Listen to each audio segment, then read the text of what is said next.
Toník. Je Toník. On má dvě jména, Toník nebo Nikolas. Mě říká nahoře Nikolas. A my mu říkáme Toník. Ona si jak si vypadá. Tak jak se vlastně jmenuje? Toník? No obou dvouma. Má obě Se dvě jmenuje Toník šéfe. Nikolas. Jo, Nikolas Já Toník. nemám dvě jména. Já nemám Ty jména. máš? Jo. Jo. Aha. Další. Miláčku, no. Hele, pomáhá někdo v kuchyni. Holko. A to je německá.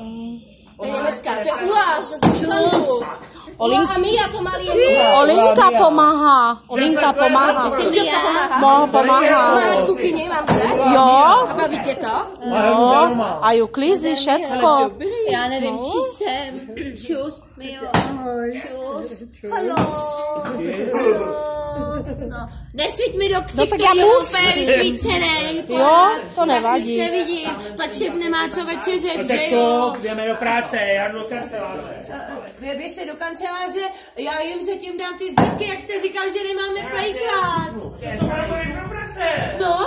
No tady, Prostě už to nechceš rád. tady žádný řízky, jo, palačinky, kapíčka, důtičky nedostanou, že Nic takovýho, jo, že žádný sušenky a podobný nesmysly. Budou rádi za čertovský plísňák.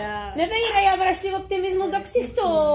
Že jo, teta? No, ty taky, ale... se tváří děsně, merci. Translátoruj to ty německý holce. Optimismus.